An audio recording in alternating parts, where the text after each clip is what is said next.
નમસ્તે વિદ્યાર્થી મિત્રો, જય શ્રી કૃષ્ણ બધાને। કેમ છો? મજામાં ને? તમારી ધોરણ 1ની સ્વાધ્યાય પોથી ખોલવાની છે। એમાં આપણે જુઓ, તમારી હિન્દીની સ્વાધ્યાય પોથી છે ધોરણ 1માં।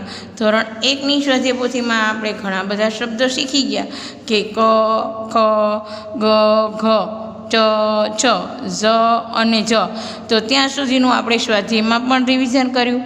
હવે આપણે શીખા કે ટ, ઠ, ડ, ઢ, હણ, ત, થ અને દ। તો આપણે વ્યંજનમાં છે કે ક્યાં સુધી કર્યું? તો કે વ્યંજન દ સુધીનું। તો બધાને દના શબ્દો, દ ઓળખો, દ પછી આટલા બધા છે શબ્દો કર્યા કથી છેક આપણે દ સુધીના। એમાં દના શબ્દો પણ કર્યા કથી દમાં। તો એવી જ રીતે તમારે એનું સ્વાધ્યાયનું પણ રિવિઝન કરવાનું છે। તો તમારું સ્વાધ્યાય આવશે, આપણે 1.1 કર્યા હતા, આજે તમારે સ્વાધ્યાય કરવાનું છે 1.2, બરાબર? તો એમાં શું કહે છે કે ટ, ઠ, ડ, ઢ, હણ, ત, થ અને દ। તો આગળનું સ્વાધ્યાય છે કે 1.1માં ક્યાં શબ્દો હતા?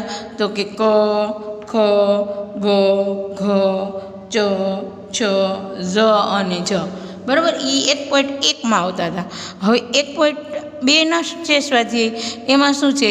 તો કે ટ, ઠ, ડ, ઢ, હણ, ત, થ અને દ। આટલા શબ્દો આપણે આટલા છે શું કર્યું? વ્યંજન આટલા શીખા, બરાબર? 1.2માં તો એના આ છે ટ થી દ સુધીના શબ્દો પણ કર્યા, એને ઓળખો, એને પછી ઘૂંટો અને લખો, આ બધું સરસ મજાનું શીખી લીધું। તો આજે આપણે હવે શું કરવાનું છે કે પહેલે આને વાલે વર્ણ એટલે કે વ્યંજન લીખીએ। પહેલાં આવતો હોય એ વર્ણ છે તમારે લખવાનો છે। તો આ જે શબ્દ છે એમાંથી જ છે તમારા આગળના શબ્દ છે એનું સ્વાધ્યાય આપણે થઈ ગયું છે। અહીંયા આપણે ટ થી દ સુધીના વ્યંજન છે એમાંથી આપણે આગળ શું છે એનું આપણે કરવાનું છે। તો અહીંયા કહે છે કે ઠ છે, તો એમાં જોવાનું છે કે ઠની આગળ શું આવે? તો જો મેં શું લખ્યું છે તો કે ટ, ટ અને ઠ, ઠની આગળ શું આવ્યું? તો કે ટ। તો અહીંયા તમારે પણ તમારી સ્વાધ્યાય પોથીમાં લખવાનું છે ટની આગે, તો કે ટની આગે આવ્યા, ઠની આગે તો કે ટ। હવે શું કહે છે? એટલે આગળની સંખ્યા આપણે ગણિતમાં કરીએ છીએ ને કે આગળની સંખ્યા અને પાછળની સંખ્યા, એવી જ રીતે આમાં પણ વ્યંજન છે પહેલાંના આવતા બધા વ્યંજન। તો અહીંયા છે ઢ, તો ઢની આગળ શું આવે? તો અહીંયા પહેલાં ઢની પહેલાં શું આવે? તો કે ડ। તો તમારે પણ તમારી સ્વાધ્યાય પોથીમાં શું લખવાનું છે? તો તમારે કરવાનું છે શબ્દ વ્યંજન ડ। તો પોતાની સ્વાધ્યાય પોથીમાં લખી લેશે કે વ્યંજન આવશે, શું આવશે? તો કે વ્યંજન ડ। હવે એમાં કહે છે કે હણ, તો હણની આગળ શું આવે? તો હણની આગળ આપણે ખબર છે, જો અહીંયા જોવાનું છે, અહીંયા જ જોવાનું છે, અહીંથી જોઈને જ તમારે લખવાનું। અહીંયા હણ છે એની પહેલાં શું છે? ઢ। તો તમારે પણ શું એ લખી લેવાનું છે? તો આપણે લખવાનું છે ઢ, પહેલાંનું વ્યંજન ઢ। હવે ટ કીધું છે, અહીંયા ટ છે, તો ટ છે એની આગળનું પૂછ્યું છે, તો ટ પહેલાં શું આવે? તો કે ઝ। આપણે બોલીએ છીએ ને ક, ખ, ગ, ઘ, ચ, છ, જ અને ઝ પહેલાં, તો કે જ, આ જ છે, જ આવ્યા પછી શું? ટ, તો ટ પહેલાં શું આવ્યું? તો કે ઝંડાનો જ। હવે એવી રીતે કે ડ, તો અહીંયા જોવાનું છે આપણે કે ડની પહેલાં શું છે? તો અહીંયા છે ઠ। તો તમારે તમારી સ્વાધ્યાય પોથીમાં લખી લેવાનો છે ડ, પહેલાં આવતો વર્ણ લખો। તો ડ પહેલાં અહીંયા જોઈએ આ બધા જે શબ્દો છે એમાંથી જ અહીંયા શબ્દ લખેલા છે। તો ડ પહેલાં, તો કે ઠ। હવે એવી રીતે ત પહેલાં શું આવે છે? તો અહીંયા ત પહેલાં આવશે, સોરી ટ પહેલાં આવશે તલવારનો ત। તો તની પહેલાં શું આવે? તો અહીંયા આવશે તની પહેલાં હણ। તો અહીંયા હું લખ્યું છે મેં હણ, તમારે જોવાનું, જો અહીંયા ત છે, આ એની પહેલાંનો શબ્દ, પહેલાંનું વ્યંજન શું છે તો કે હણ. તો અહીંયા તમારે પણ શું કરવાનું છે, અહીંયા લખવાનું છે વ્યંજન હણ. હવે રીતે થ, તો તમને કીધું છે થ પહેલાં શું છે, તો જુઓ તમે ઓળખો છો ને, બધાને આવડી ગયો કયો શબ્દ છે, તો વાહ સરસ બધા બોલ્યા કે ત. તો અહીંયા તમારે શું કરવાનું છે, લખવાનું છે ત. તો તમારે તમારી સ્વાધ્યાય પોથીમાં લખી લેવાનું છે ત. હવે એવી રીતે દ, તો દ પહેલાં શું આવે છે, અહીંયા જોવાનું, જો દ છે તો દ પહેલાં શું છે, તો દ પહેલાં થ છે. તો અહીંયા તમારી સ્વાધ્યાય પોથીમાં તમારે લખવાનું છે થ. તો તમારા પહેલાંના બધા જ શબ્દ છે, પહેલાં આવતો વર્ણ આપણે લખી લીધો, બરાબર. હવે શું કહે છે, થ और द से अलग पड़ने वाले वर्ण पर અહીંયા ચોકડી કીજીએ. એટલે આપણે શું કરીએ છીએ, ખોટાની નિશાની કરીએ છીએ ને, તો કે થ અને દ થી જુદા પડતા વર્ણ પર ચોકડી કરો. તો થ અને દ થી શું કીધું છે, અલગ પડતો વ્યંજન હોય ને એના ઉપર હો, થ અને દ ઉપર નહીં, થ અને દ થી જુદો પડતો હોય ને, તો આ છે ટ છે એ શું પડે છે, જુદો પડે છે. તો અહીંયા આપણે શું કરશું, તો અહીંયા આપણે કરવાની ચોકડી. હવે થ નથી કીધું, થ તો એમ કીધું છે એમાં રાખવાનું છે. હણ, તો અહીંયા આપણે હણ ઉપર શું કરવાનું છે, હણ ઉપર આપણે ચોકડી કરો, કારણ કે એ શબ્દ જુદો પડે છે. આપણે સૂચનામાં શું કીધું છે, થ અને દ.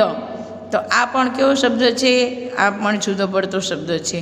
આ દ છે એના ઉપર નહીં, આ તો આના ઉપર ઠ છે એના ઉપર પણ ચોકડી, અહીંયા પણ ચોકડી ડ છે એટલે આમાં નહીં, પછી અહીંયા નહીં, પછી અહીંયા ચોકડી. તો જુઓ તમારા થ છે 2 અને દ છે 2, તમારા આ છે એ આવી ગયા. થ અને દ થી જુદો પડતો વર્ણ આપણે એના ઉપર ચોકડી કરી દીધી. તો કે ટ છે એ, હણ, ઢ, ઠ, ડ અને ત.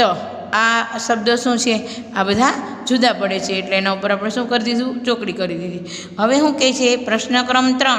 પ્રશ્નક્રમ 3માં શું કહે છે કે ચિત્ર કો સહી વર્ણ સે જોડીએ. ચિત્રને સાચા વર્ણ સાથે જોડવાનું છે. તો જે શબ્દ ટ હોય તો આપણે ટ સે શું કરીએ છીએ, તો મેં તમને ટ સે, તો કે ટ સે ટમાટર. તો અહીંયા આવ્યું આપણું ટમાટર છે, તો આ એની સાથે આપણે જોડવાનું છે, બરાબર. હવે એવી જ રીતે હણ, તો એમાં શું આવશે, તો અહીંયા પછી અહીંયા ઢ છે, તો અહીંયા આપણે કરી નાખીએ પહેલાં ઢ છે ઢક્કન, પછી દ છે તો કે દવાત, દવાત એટલે શાહીનો ખડિયો, પછી ઠ છે ઠઠેરા, ઠઠેરા એટલે તો બધાને ખબર છે ઠઠેરા એટલે કંસારો. પછી થ છે તો થમાં શું આવશે, તો કે થ છે થર્મસ, થર્મસ એટલે તો એમાં આપણે લખશું થર્મોશ. પછી ત છે તો અહીંયા આપણે ત છે તલવાર, પછી ઢ છે તો અહીંયા આપણે ડ છે તો ડ છે ડમરું, તો અહીંયા ડ આવ્યા. હવે હણ છે તો અહીંયા આપણે હશે, અહીંયા લખવાનું થશે બાણ, બાણ એટલે કે તીર. તો જો અહીંયા બાણ એટલે તીર, ઢક્કન એટલે ઢાંકણું, ઠઠેરા એટલે કંસારો, ટમાટર એટલે ટમેટું, ડમરું એટલે ડમરું, દવાત એટલે શાહીનો ખડિયો, ત છે તલવાર એટલે તલવાર, થ છે થર્મસ, થર્મસ એટલે થર્મોસ. તો આ તમારા ચિત્ર છે. આવી રીતે તમારે પરીક્ષામાં પૂછાય કે ચિત્રની સાથે તમારે શબ્દ જોડવાનો છે. પણ ક છે કહ સુધીના જો શબ્દ ન આવડે તો તમને અહીંયા છે ચિત્રમાં ખ્યાલ આવે નહીં.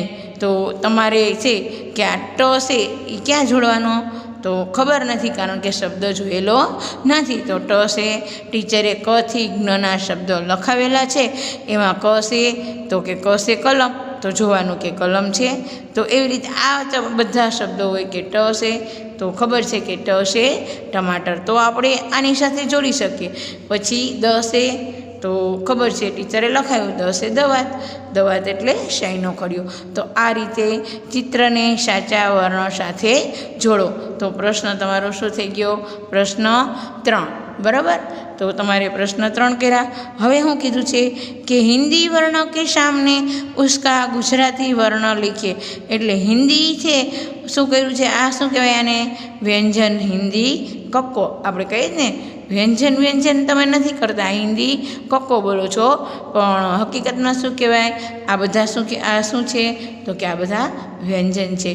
तो आ जे छे हिंदी कक्को एनी साथे तमारे शुं करवानुं छे, गुजरातीमां लखवानुं छे। आ ट छे शुं छे तो तमारे ट छे ए शुं करवानुं छे, गुजरातीमां ट करो। आने कयो व्यंजन कहेशो तमे तो वर्णमालामां कयो छे हण, तो अहींया तमारे हण गुजराती लखवानो छे आ रीते। हवे आ छे ड तो तमारे हिंदीमां शुं करवानुं छे, हिंदीमां ड लखेलो छे, हवे शुं करशो तमे गुजरातीमां ड, तो अहींया तमारे गुजरातीमां ड लखी लेवानुं। आ थ छे तो एनो तमारे शुं करवानुं छे, एनो तमारे गुजराती थ करी लेवानुं छे। अहींया आ रीते गुजराती वर्ण लखो एम कीधुं छे एटले। हवे आ ठ छे तो अहींया आपणे शुं करशुं, ठळियानो ठ गुजरातीमां लखशुं। पछी अहींया ढ तो अहींया पण शुं करवानुं थशे तो अहींया आपणे ढ अहींया गुजराती लखशुं, बराबर। पछी शुं छे अहींया द तो अहींया आपणे गुजरातीमां द लखवानो छे। पछी त छे तो अहींया आपणे शुं करशुं गुजरातीमां, अहींया आपणे गुजराती त लखशुं। तो आ रीते तमारा शुं थई गया, सरस मजाना गुजरातीना शब्दो थई गया। हिंदीमां नहोतुं लखवानुं, तमारे गुजराती करवानुं छे।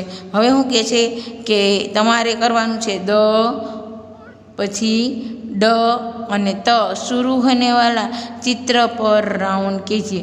तो आ शुं छे तरबूज, तो आ त छे तो पहेला शुं आवे छे त, तो अहींया आपणे चित्र उपर राउंड करीशुं आ त।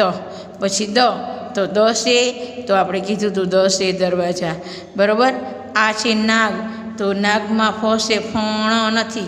पछी ड छे तो अहींया कीधुं छे ड छे डमरू, तो अहींया आपणे राउंड करी दईशुं। पछी ढ छे तो ढ नथी करवानो कारण के ढ छे तो शुं थई जाय, ढ छे ढक्कन, बराबर। तो आ तमारुं शुं थई गयुं, एक पेपर तरीके आ स्वाध्याय छे तमारुं 1.2 स्वाध्याय तमारे आ रीते तमारी स्वाध्याय पोथीमां तमारे लखी लेवानुं छे। तमारे विडियो जोई अने पछी तमारुं स्वाध्याय लखवानी शरूआत करशो, बराबर। तमारा पेज नंबर 22 सुधीनुं तमारे कम्प्लीट होवुं जोईए। दरेक विद्यार्थीओने नमस्ते, बधाने जय श्री कृष्ण।